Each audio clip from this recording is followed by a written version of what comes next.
So yeah, just super excited about our discussion today. But as always, we'll jump into a nice little icebreaker, if you will. And then also just a reminder too that this session is recorded, so you'll be able to reference it, and then of course be able to pass it along to any other colleagues as well. So to what's up, everybody, to those listening in the future here. So when it comes to ice-breaking trends, I thought there was a really interesting article that came out recently. Just as a reminder, this slide deck is going to be a part of the YouTube recording, and this article is actually hyperlinked in it as well. But let me navigate to it real quick so I can put it in the chat so everybody can have it as a reference point as well. So just sent that over there. So it's an article from Business Wire that was talking about something that was done by our school. So basically a survey to different teachers and some key findings for what's going to be taking place in 2026. So a similar article to what we discussed last week, but there were still some really interesting pieces that came from this article too. One thing that really stuck out to me was attendance and early intervention, our top tech priorities, which I thought was very interesting. And then also, again, seeing that there's this real big push for AI, but also there's a piece of the article talking about how there's a push for consolidating of, there's so many different ed tech tools out there, and there's just such a desire for teachers and admins to bring those into one setting to make it a little bit easier for everybody, which I thought was really interesting. So like I said, I put that article over there, but not sure if anybody's had a chance to maybe see this or have any thoughts based on what was just mentioned right there. Would love to open it up to a discussion. And while we're doing that, I'll merge over here. And one other thing too that I would highlight as well as a big piece was family engagement is shifting from communication to connection. That was one of the other ones I thought was really a big call out, and I think something that we've been seeing, especially post pandemic, that has really been kind of encroaching into that as well. It's not always been a thing, but I think it's just increased, if you will. So yeah, just a few pieces I wanted to call out regarding that. Any thoughts, any questions from anybody before we jump in? Cool. All right. So going into the actual presentation then, so talking about Flint and differentiation, I want to break it up into two different categories, if you will. And like I said, I'll show all of these examples in just a second. And again, it may be things that you all are already utilizing. All the more reason why I'd love to hear maybe some other additional call outs from anybody and everybody, how you're going through it as well. Start out with chats. There's several different ways that you can utilize the chats to create resources instantaneously. Sometimes it's a second or two for it to maybe load a document or an image or something along those lines. But there's a lot of great uses here, and I went ahead and practiced on doing a few myself. So document translation, scaffolded study guides, so that you can take what is an original document that you may already have, upload it, and then say, can you break this into more bite-sized pieces for students who might need additional support? But you can also do on the other side of things. All right, I have several gifted and talented students. This is the document that I want to hand off to my students, but I actually want to be able to have something that goes a little bit deeper. Can you go ahead and create a document that emulates that? Sparky will be able to do that as well. And then just overall quick differentiation. Like I said, I have a document here in just a sec that I'll show you of literally how I had the conversation with Sparky, and then you all can definitely kind of expand on maybe how you use some of those exact same conversation pieces. But then going into the next piece is activities and groups. I know that I've been highlighting groups quite a bit recently, but I just like to do so because I think it is one of our most powerful tools within Flint. And so definitely we'll highlight the different ways in which we're able to differentiate. And then also talking about the different activities and what you can do within an activity, whether it's duplicating an activity or actually incorporating something into the activity where the students are then accommodated for. But here you can see you can customize activity design. You can have group level personalization, which is going to be literally the groups within Flint, so not necessarily like a group in your classroom. So that is just another area. And then flexible content, real-time delivery as well, real-time support. So without further ado, though, let's just go ahead and jump into Flint and go over some of these examples. Now, I think some of you might recall, but my background is being a history teacher. So, I just went ahead and made just two quick activities, or two quick documents. So you can see here, not the best prompt. So I always like to call that out. This is just me doing a quick example. Clearly, if you were working on an activity, you would want to provide more background information on, the worksheet that you're trying to build out, things of that nature. But I just said, let's go ahead and create a worksheet on the reasons for World War I. Sparky says, yeah, that's great. Let's go ahead and do that. Broke it into 5 different sections. And so it breaks down all these different pieces here. So that's seems like an all right guide for maybe like middle school level. So if I was at a high school level, I need to give more context of, hey, we need more information here.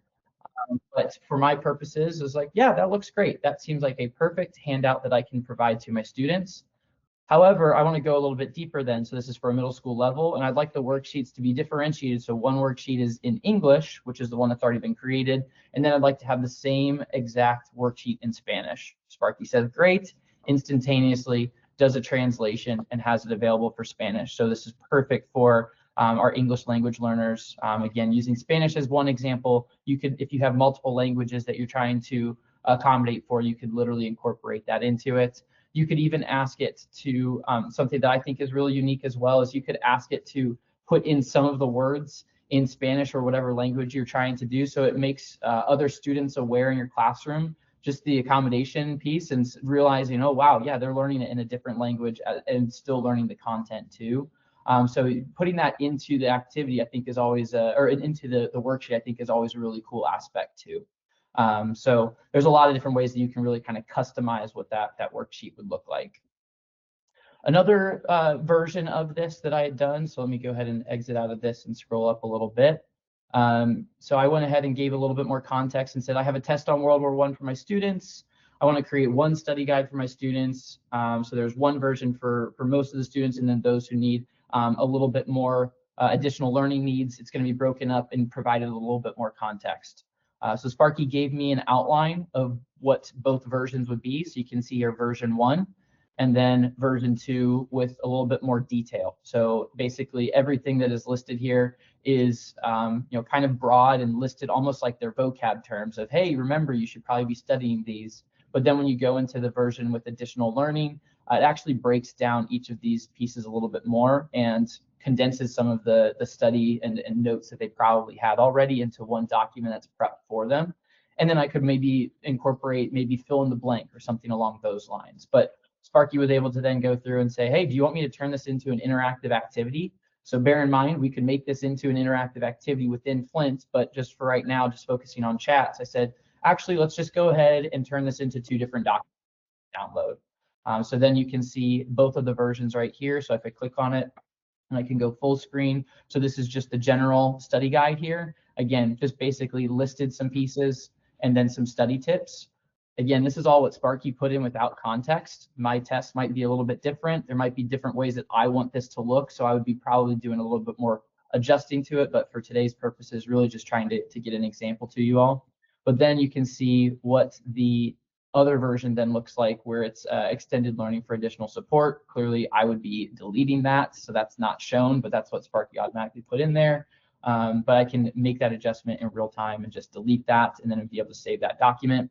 So now you can see the breakdown that it's actually going into a lot more detail. So previously it was, remember the allied powers. Well, now it says, well, the allies are here, the central powers are here. So it's consolidating everything and making it a little bit more bite-sized. So this is one example of how you can utilize chats. Another way that you could utilize it is, say you have a rubric. Maybe you want to differentiate on how the grading rubric is for students at different levels. So your gifted and talented students, you want to have a different rubric that they're going off of that's a little bit more challenging. Maybe it increases their word count, something along those lines. You can actually incorporate all of that by saying, hey, here's my previous rubric.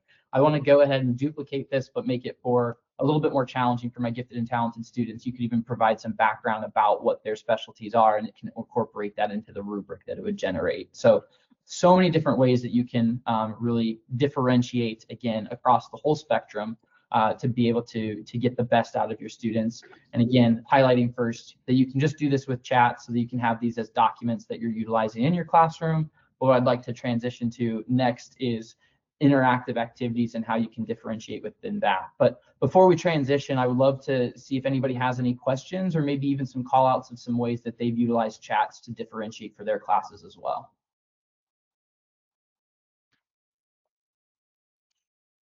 Nothing. There's a question in the chat, Jacob. Oh, there's a question in the chat. Okay, let me go over to that. Oh, and then we've got a hand raised too, so I'll go to the chat first. Are the worksheets exactly the same as far as the questions asked? Do you find that the translations are spot on, or does that vary from language to language? I've heard Spanish is good, but Hindi and Mandarin are iffy. That's a great question. To be honest, my foreign language skills aren't the best, so I wouldn't necessarily be able to be the best judge there. However, I would say that the translations are usually pretty spot on. Granted, there might be some adjustments that need to be made, but regardless, it's definitely going to be better than what the just an English version is. So that would be kind of the analysis that I've seen. I don't know if Lulu, you have any other aspects that you can speak to there, but I would say that generally the translations are quite solid. Arabic has been good according to staff at my school. That's amazing to hear. Thank you for that. And hopefully a nice little confirmation that it is doing well across all these different spectrums. And one other thing that I will highlight, many of you may have seen this, and I can highlight it with the activities in just a second, but it does differentiate on types of or dialects, if you will. So there's Spanish Spain, Spanish Mexico, Spanish Chile. So there's a differentiation there that you're able to incorporate as well, which I think is always really powerful too. But Krista, would love to go to your question. Take it away. Thank you, Jacob. I think you may have answered my question in your presentation, but I just want to ask it again to see if you're going in this direction.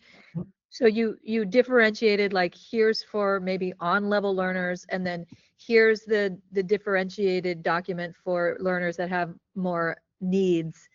And that one has more detail, more granular, specific information, which one of my questions is more pedagogical, like, why wouldn't I just give all the students that information?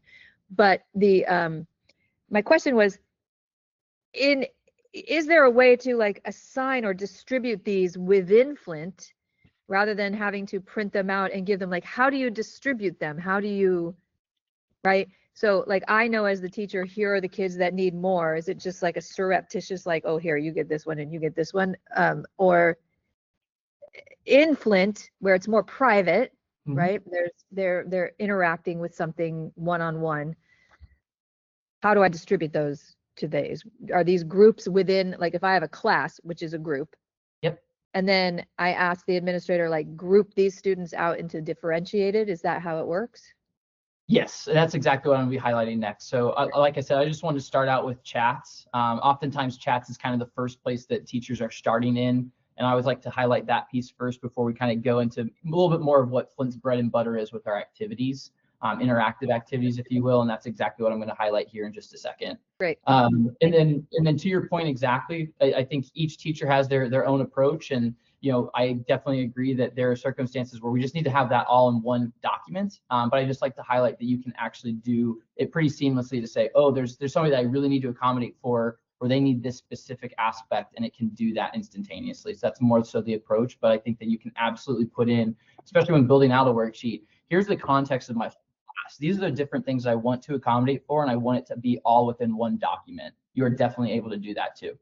Thank you. For sure. Let's see here, just catching up on the chat. I assume in a class I can designing differentiated tasks for the students so that they can work on tasks. Yes, that's absolutely what we're going to be doing next. Translation on Flint seemed to be as precise as Google Translate. Romance languages are pretty good. We have not tried Mandarin or anything with a different alphabet. So some great kind of feedback there that it's doing a very adequate job when it comes to the translation and also in comparison too. So definitely going to transition over, unless there are any other remaining questions on the chats piece, we'll then jump into activities and how we can really kind of accommodate students there too. So going over into activities and groups and all of that. So I went ahead and created a group here. I want to start out by focusing on groups before I jump into the activities themselves. just to highlight some of the capabilities within groups, and again, to highlight the fact that groups are such an impactful piece within Flint. And so if you have not created a group for your class, you should definitely do so. So you can create groups within groups. So you can see here I created a campfire differentiation, and then I have a subgroup that is called ELL, and then I have another subgroup that is called gifted and talented. This session is recorded as an FYI, and it will be available. It will be sent over to you. The slide deck will be also available, and that will be on YouTube as well, so you'll be able to pass it along to any colleagues as well. So when it comes to groups and subgroups, you're actually able to provide context about your class. Again, a very powerful piece here. So within this campfire differentiation, I can click on group settings, and you will see that there's something called learning goals and background. I am able to provide background information about my class that Sparky is always going to remember. So when I prompt for an activity to be built, it is already going to know this information. So I just said this is an 8th grade English class, very broad, should probably go into more details of it. And then I said I have 30 students, 5 of them are ESL students. When I fail to add any images or visuals, I would like Sparky to go ahead and create visuals to help those students. And then I also added that I have 5 additional gifted and talented students that are very high functioning, very broad. But again, just trying to show these capabilities on kind of mass, if you will. But this information is always going to be prioritized from Sparky. So when you create a prompt, it's going to reference the learning goals and background before it starts to reference everything that's been put into the prompt.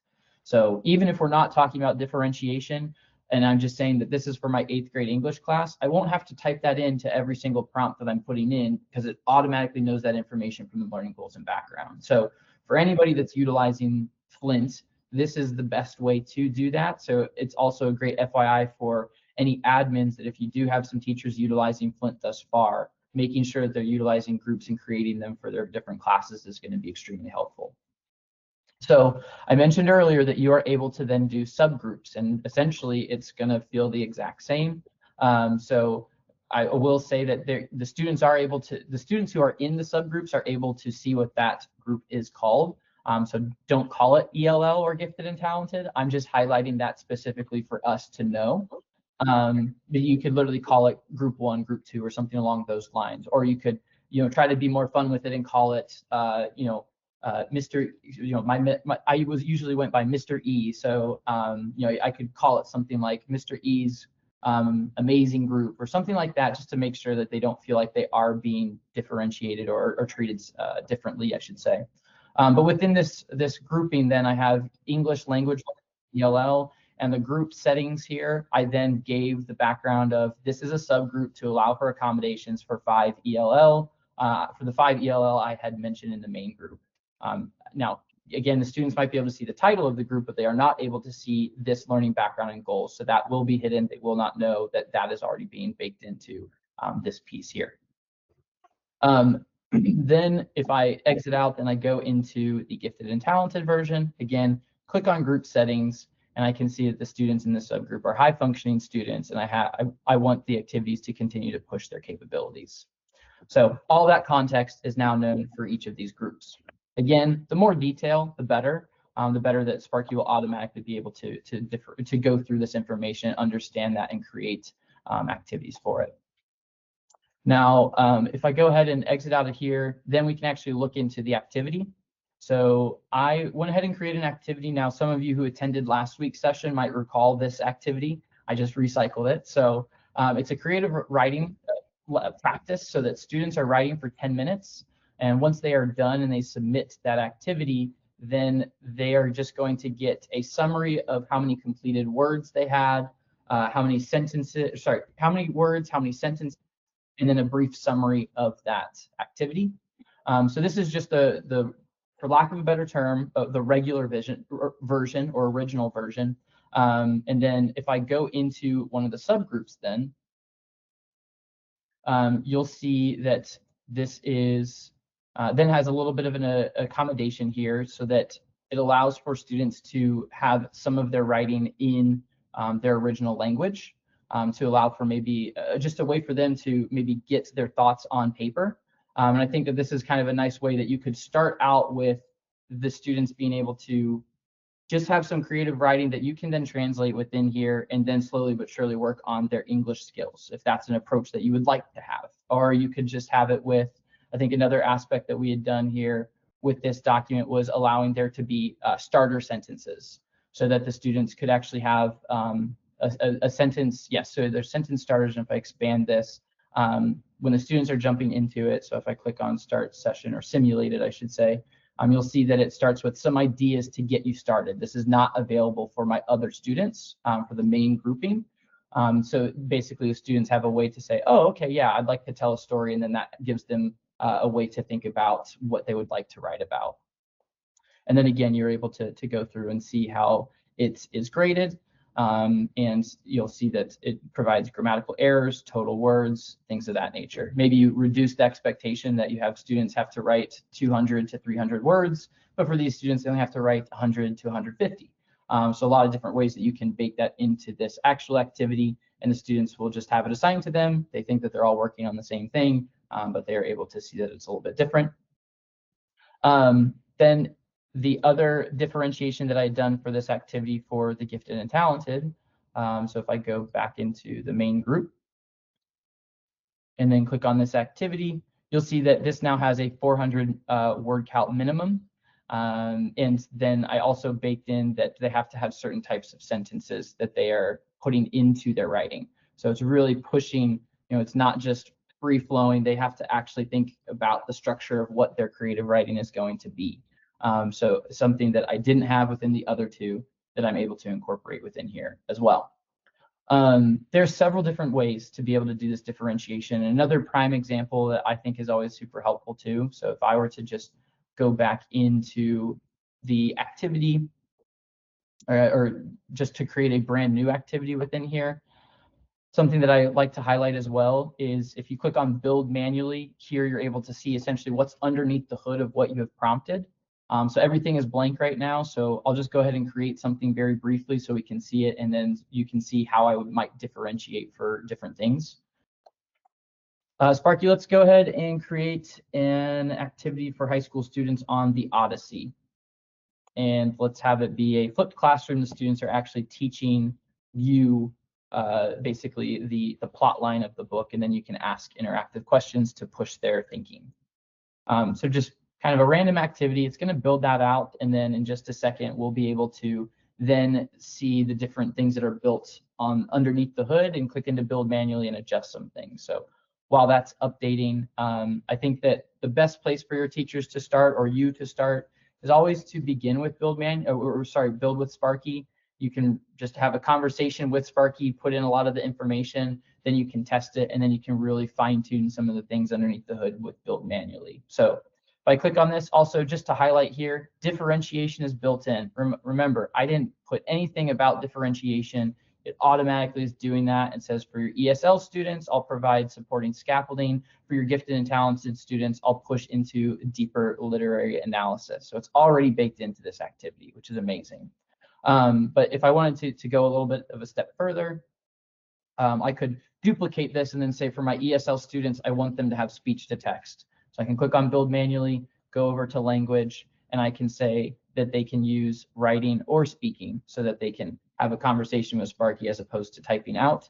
I could even say that their primary language could be outside of what the languages that they're learning. So it says secondary languages are all languages. I could just fine tune it to be a specific one. But here you can see just as a reference point all the different types of languages and dialects that are incorporated. So there's a lot of different types of English, Dutch, Czech, so on and so forth, already built into our system that you are able to then select from. Another area that you can add differentiation is that in one activity you have it timed, and then another activity you don't have it timed. There's several different ways that you can go about creating these different aspects here. So I know there's been a few questions in the chat. It looks like Lulu's been following up on a few of those as well. But just wanted to see if there's any questions or, again, any comments of maybe how you all have been utilizing Flint and some of these interactive activities to accommodate to your students' needs. I think Krista asked a good question in the chat there, if you want to read it out. Is it the second to last one? Yeah, I didn't get around to answering it yet. Yeah, you're good. Is the baked-in understanding of differentiation because of the learning goals and background subgroups set up within the parent group? The baked-in understanding is actually from the main group. I put in that there were 5 English language learners, and then there were 5 gifted and talented students.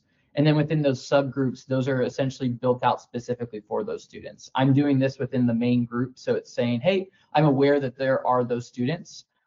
As of right now, it doesn't know who is gifted and talented and who is ELL, but that's something that we are currently working on. We're building a more robust student profile. So there will be more inherent knowledge about students. So that's something that we're looking forward to in kind of next iteration. But it is baked in because of the fact that it was put into the learning background goals at the main level of the group. Carolyn, go ahead with your question. Hi, how are you, Jacob? I'm doing well yourself. Yeah, it's great to see you. I have a question. Lots of our schools are using MAP testing, right? The standardized test. And there are a lot of products out there that are trying to help schools improve their students' individual growth, their RIT scores. And I can see Flint can do that, right? Yep. Would you create subgroups for those differentiated RIT scores? How would you scaffold it so we can use that information to create exercises that students can do to improve their growth? Yeah, that's a great question. To be honest, it really ties into a conversation that I had recently with a teacher. Their name is Glenn out of the Rectory School. I'm able to say that just because of the fact that he was super excited. We also had a quote recently on our social media page about our conversation. And it was directly aligned with MAP test, I believe. So talking about the overall impact that Flint has had on the scores. Basically, they had a class that all of their scores had moved up into the top right box. As we all know, with the mapping, that is where you want your students to be. And he was able to highlight just how each of their students was able to grow tremendously. Now, in terms of actually putting them into sub boxes or subgroups, I should say, I shouldn't have said box, subgroups, they did not do that. They actually just incorporated that this is the information that I want students to do, and then they scaffolded the activities out. So rather than putting all of the information into one activity, they allowed it to be 5 different activities, and they really got to see the evolution of the student, and it gave more specific feedback.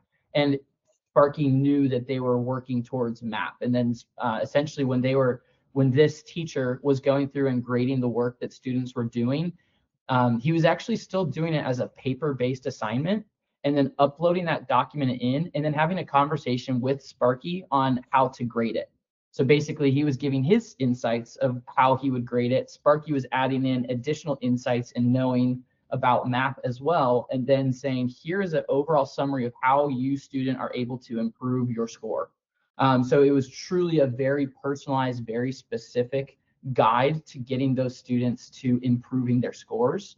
But it wasn't necessarily a differentiation that was subgroup based. It was just that it was scaffolded. And as the students evolved, it gave more insight that the students really took and adapted to. And he said that the first few times that the students used it, they were asking a lot of questions. And then after that, it's smooth sailing. And he said that basically the first month or two, it took a little bit of time. And then after that, and up to this point, students love interacting with Sparky and utilizing that. And then they love even more the feedback that they're getting, because it is literally a joint conversation that this individual is having with Sparky then too, which I think is truly phenomenal to see just how excited they were that their whole class was where they want to be. So this is to say too that you could absolutely differentiate and put them into subgroups as well.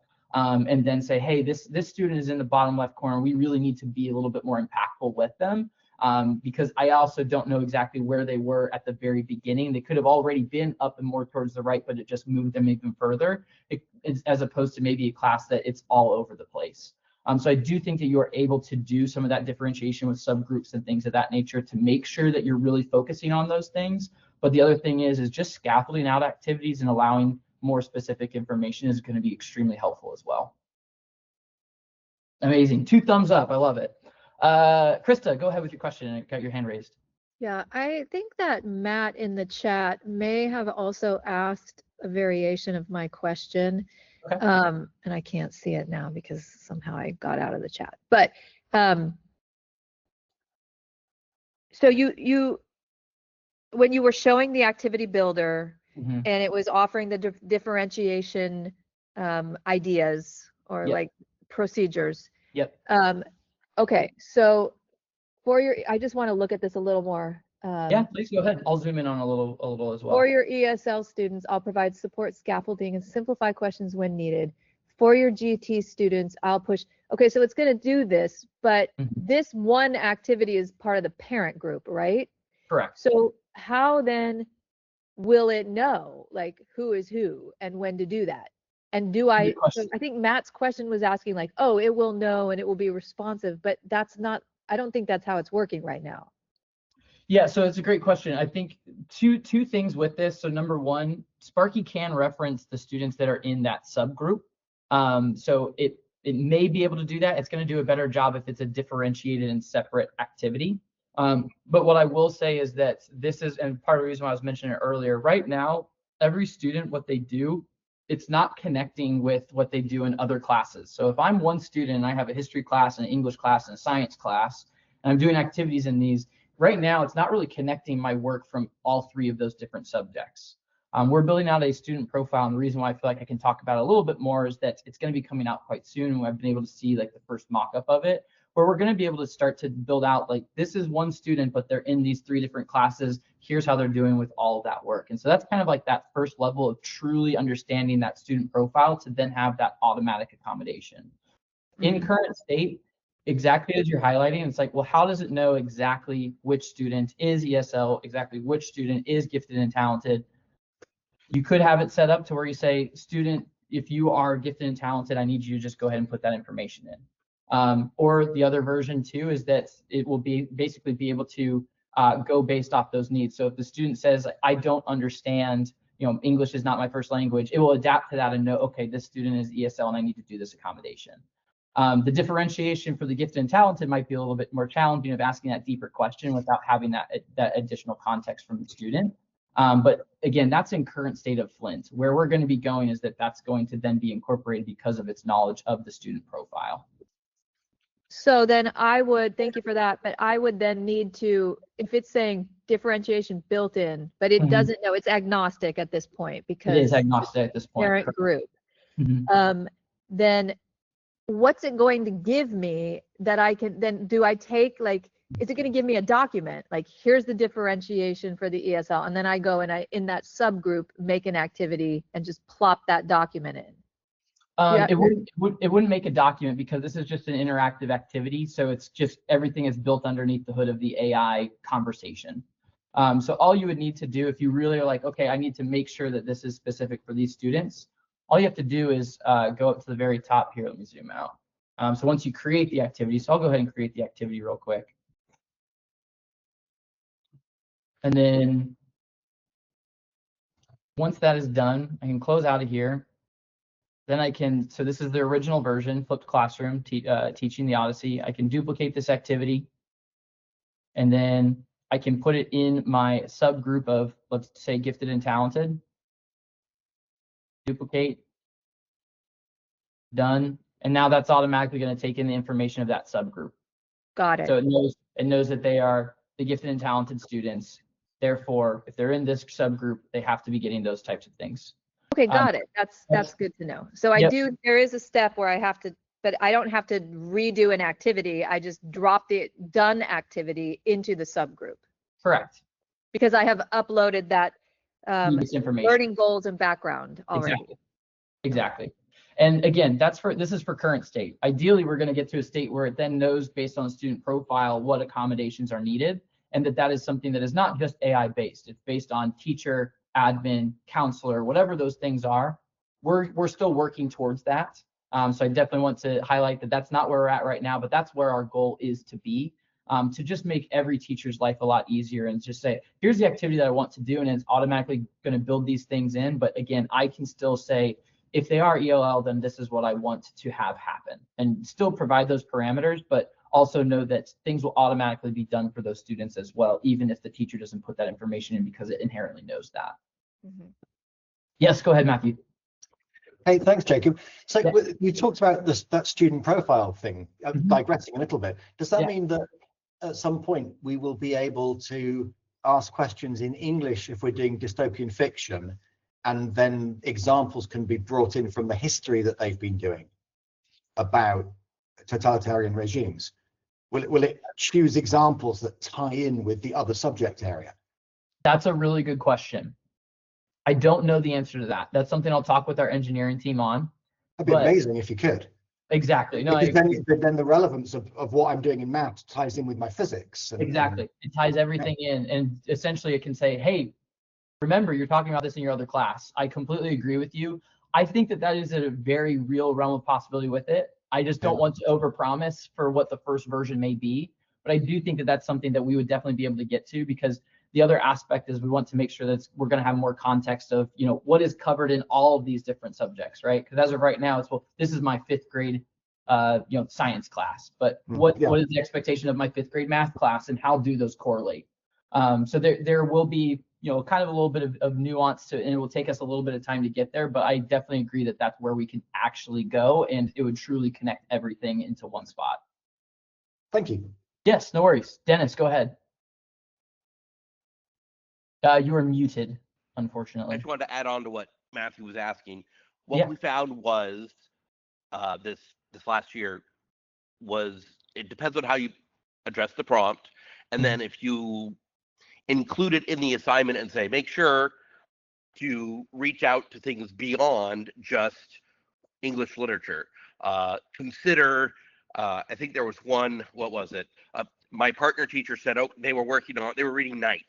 And so one of the things she put into the prompt was, make sure and consider the historical events during the time of the novel, gave the years, and that was a Band-Aid, but it made it possible. Does that make sense? Yep. Great. Definitely. It's that current fix of what can it do now, and again, you know, incorporating that background information of the prompt. And so ideally we're then able to say, well, Sparky already knows this information, and hopefully can then say, I want to make that connection automatically, which would be phenomenal. Let's see here. I'm just catching up. 4D chess option as various points in the year, increase rigor a little bit for each of the subgroups to encourage growth, September expectations. Yes, couldn't completely agree. That's one of the things that I love about the information about the learning background and goals, is that it's not you set it once and that's it. You can continue to evolve it. So you can say, hey, my students are at this level right now, and then as you start to learn that their English skills are increasing, then you can say, all right, now let's go ahead and increase the rigor and say, all right, they're now at this level and they're progressing in the right direction, but we still need to have some accommodation. So you are definitely able to adjust this throughout the school year to make sure that it's a free-flowing item to really try to get them into it. Because ideally, you know, as Krista had mentioned earlier, well, ideally we don't want to have it differentiated. We want it to be all in one space. And so that's really the goal, is to get those students then to be, well, you're not getting this different assignment. You might just get a little bit more support, but you are essentially doing the exact same work as everybody else without, you know, really any differences there. So completely agree with that, and that's definitely something you're able to do right now. Let's see here. I'm curious about other subject areas such as math. Up to now, Sparky has had difficulty creating documents supporting CRA approach to learning math, beginning with the very concrete for younger elementary learners. Is math an area that is still in development, as there are visual elements required? Question mark. Can you speak to my recommendations? I have to yeah. So when it comes to math, first off, that's something that I'm sure many of you all have noticed, whether it's an LLM or just a math platform, there's always struggles. So I'm not going to hide from that piece. But what I will say is that we are constantly working on it. That is the area that I would say our engineering team is basically just at a constant adjustment to make sure that we can improve the math experience. One of the things that I will say is that we recently had an update that was this week. So as you know, we always announce our features every month. And so we're going to be having a feature announcement next month. next week about this month. And one of those things is, we've had some math adjustments as well as a better image generation within documents. There's been essentially a almost like a blocker where we create a image, but then the actual document wouldn't have said image in that document, which causes some frustration. So we've been able to work on a fix for that. So that will be a part of this upcoming piece. So hopefully that will help a little bit with it. But in terms of some math recommendations, I will say one of the first things I would highlight, if you all haven't been utilizing it, reach out to the Flint community. So we have the Flint community where you are able to talk with teachers all across the globe. We have over 5,000 different teachers and admins within that community where you can actually have a conversation there. And also we are constantly taking information from there. If there's an enhancement that we need to do or an idea of how we can improve the product, we're taking information from that and taking it over to our engineering team as well. So it's a way for you to not only connect with other teachers of how are you navigating this, but also gives us more insight and context of maybe some of the struggle or pain points that we can then work on.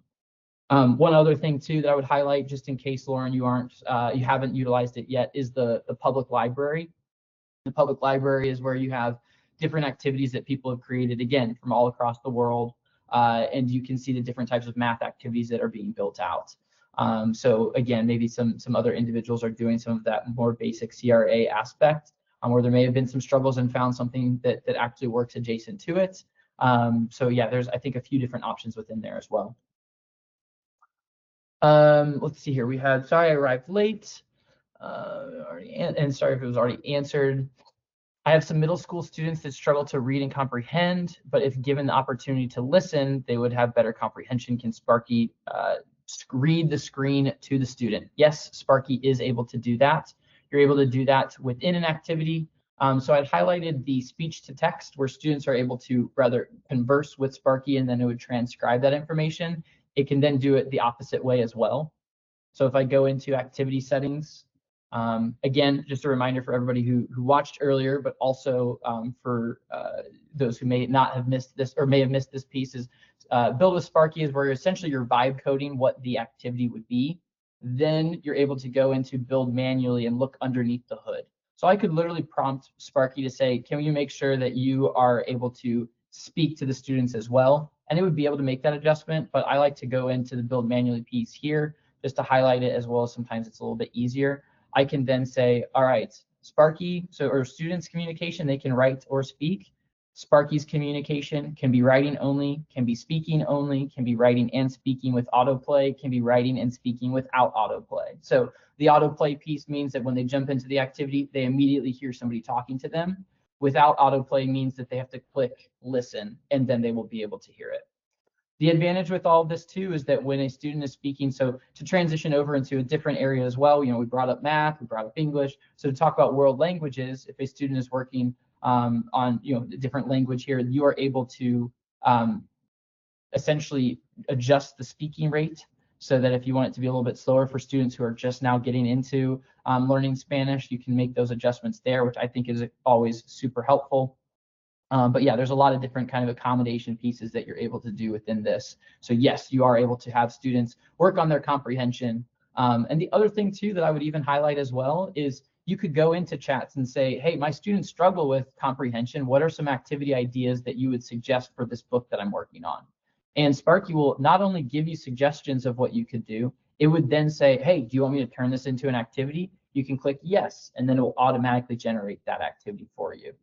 So definitely utilize Sparky as a thought partner when building out some of these activities as well. And don't feel like you have to create the accommodations on your own or think of it on your own, because I guarantee you that there's some pretty impressive insights that Sparky brings as, well, here's an accommodation that I can do. And you go, well, wait, why didn't I think of that? That's such a great idea. So definitely utilize the chat, not only as a way to just build out a document, but to have a conversation and go, hey, I'm struggling here. What would you suggest for an accommodation? Yes, so yeah, you can change the tool thickness on the whiteboard. Yes, absolutely. So if you were to go to, let me see here, I'll start a session manually and then go into whiteboard. So it's not always the most intuitive piece because it's small, medium, large, and extra large. But if I were to draw something right here, that's in a medium. If I go into extra large, it's going to be thicker. And then also the other thing that's really helpful too is that you can zoom in and zoom out. So you can, one thing that I usually have when students are utilizing the whiteboard is to zoom in a section, maybe draw out their math problem, and then they can zoom out so they can fit a lot more in. Oftentimes, I think students think that this is they are only allowed this 100%, and so when they draw it, then it fills up the space quite quickly, and then they run out of room. That's definitely not the case. You are able to zoom in and zoom out and adjust thickness as well to make that a little bit easier for yourselves. Again, whether it's math, science, or any other aspect, you're able to do all of that within this environment. Let's see here. Any other questions? For math, we've had success with algebra problems, but it still struggles with geometry problems that include figures. So that's great to know. I'll definitely take that over to the team too to see if we're looking, because we're always constantly looking at math and how we can adjust. And any sort of feedback like that is extremely helpful to then say, hey, geometry is where we're struggling, and including figures and kind of interacting with those items is a struggle point. So that's good for us to know, and I'll definitely take that over to the team as well. Any other call outs? Would love to hear, just out of curiosity, if anybody has an activity that they have done to differentiate within their classroom that has worked out really well, or maybe it didn't work the best, and then you learn from that experience of how to kind of improve that for your students. Would love to hear any examples there as well, or any other aspects that you'd like to chat about when it comes to Flint.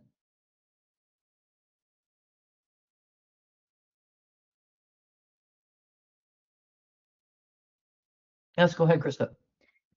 Okay, you guys, this is like real talk. This is not about differentiation per se, but I'm just wondering, so we have it set up so that if students use language that is harmful either towards others or towards themselves, the administrator gets the notice, and they can then reach out to the teacher and make sure that the teacher has seen it, and troubleshoot what to do next.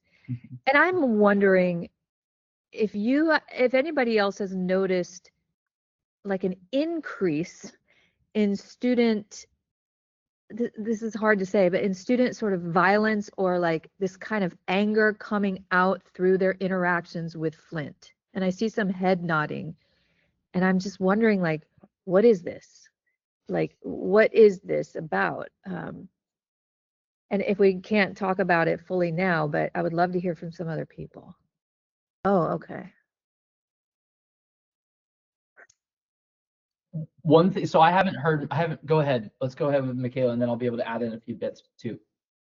We've seen a lot with our students who will type in that, well, not a lot, I need to rephrase that, occasionally with a student who will type in things with Flint, and they'll actually even show anger towards Sparky, which is unusual, being mad at an AI, but there it is. We have to explain to them on a regular basis that if this is something that you would not type in or write out and hand to a teacher, you don't put it in there. They're used to the anonymity that you get behind the screen. And so they think that this has some of that too. So there's a lot of digital citizenship going on in our world with that. Yeah. I think you hit it on the head with the digital citizenship. And I think it also goes back to so many of these students are using AI without any instruction. And this is such a key time for all of us. We've all worked through how we interact with AI. And our frustrations. I always try to say please and sorry, or please and thank you, not just because it's an AI, but that's how I interact with anybody. And I think that we're at a time too where, post-pandemic as well, there's just been several different aspects that have been a challenge socially. And so I genuinely think that a lot of this stems from working with your students on not only digital citizenship, but AI literacy. So we do have our student AI literacy that's been built out. You all are able to look at that, and we purposely built it out so that it can be customizable. You can take and give as much and as little as you would like within it. But I think that there truly is an importance to working with your students on understanding AI. It's not just understanding Flint. We built that out purposely to say that this is an AI-focused aspect for students and not Flint-focused. And that was on purpose because it is such an important aspect. And the reality is that not only are you teaching the subject, but you're helping students navigate what the future is going to be, and to have a foundational level of understanding of AI and the proper interactions that should take place is a key aspect of that. So to be honest, I haven't had many admins say it to me outrightly. To hear that and then see everybody nodding their heads, I think it just correlates to that aspect. Clearly, I'm by no means an expert within that, but I do think that that's what I would really kind of point that to. And I think that you're going to see, you see it as well in all these surveys of teachers saying, well, I as a teacher need more understanding of AI. If you as a teacher need that, your students absolutely need that. And I think that that definitely needs to be a portion that is incorporated into instruction. That I think we're going to start to see that shift moving forward, especially with the start of the 26-27 school year. But I think that that's a key aspect that we do need to talk about now and say, hey, what should we be playing out to make sure that we are helping our students be more prepared for an environment that is so AI focused as well. Matthew, go ahead. So I appreciate that the admin becomes informed if like there's misogyny or threat of harm or something like that. But does Sparky push back and say that's not okay? I've not tried it. What does it do? Yes, in my case, it does. But the students like that. My experience is that, and it hasn't happened a lot, but because it's happened more than once in a recent amount of time, I am sort of worried about it. And the effect has been that Sparky will push back and say, look, stop, I'm worried, it will give very good guidance, but both cases which have sort of risen to the top, and I've seen it a little bit that it hasn't risen all the way up to an admin level, is that the student will just get even more angry. And I think that's, like, it's just anyway, I appreciate that question, because yes, it does push back. It does not take it. Leave the conversation? Does it say, I'm sorry, I'm finishing this conversation? May I jump in? Yeah, please. So one thing I want to highlight, and this is something that I'm really proud of what we've been able to build out within Flint, that I to be honest, I think several have overlooked, is within settings and members, and then the general setting, you have something that is called a moderation guideline. Now, this is an FYI for those of you with the paid version. This is something that is not available on our free version. It's there, but you aren't able to adjust it. But you are able to actually customize how Sparky responds to situations. Yeah. So naturally, Sparky will interact in a way of trying to give pushback, but you are able to take it to another degree. One example that I like to highlight is if a student uses a curse word and that's against your handbook, you could say, curse words are against our handbook, section 3, verse 5, or whatever it may be, right? And then you could have Sparky reference that to the students. To be honest, this actually evolved from self-harm. Our original version had a US-based phone number for suicide prevention, but we work with schools all across the globe, so a +1 number is not going to work for those schools. So this is where that customization came from. And to be honest, I think it works really well in a lot of these different scenarios. One thing I will say is if you all have some feedback too, because I definitely hear a lot, we would like to have more than 1,000 characters for mission and background.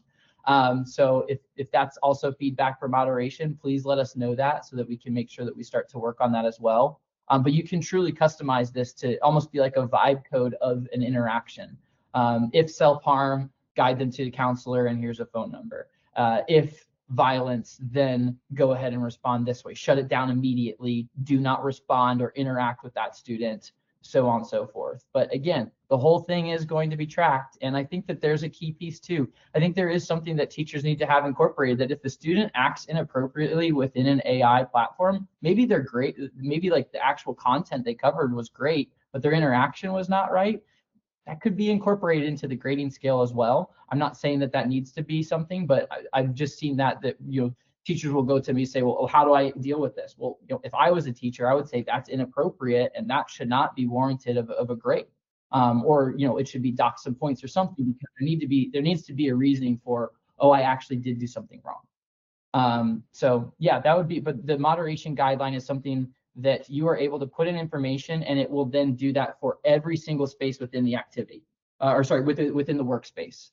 Same with the mission and background, just in case anybody doesn't have context on this, super important aspect here. The mission and background is the same thing as the learning background and goals at the group level. You get to provide background information about your school that Sparky will prioritize. So for example, you're an IB school, you're a faith-based school, you're a school internationally. You always adhere to a certain type of rubric and you expect that of your teachers. Whatever it may be, you can put that information within here and Sparky will automatically know that information because it will prioritize mission and background, then the learning goals and background, then whatever prompt has been put in. So just a few pieces to call out there. Go ahead, Michaela. For us, Sparky has been great about shutting down any kind of negative language. And when I say negative language, it's usually with our younger kids who ask questions like, why are you so fat of Sparky, which is silly, but it's also a great way for them to learn appropriate and inappropriate ways of dealing with it.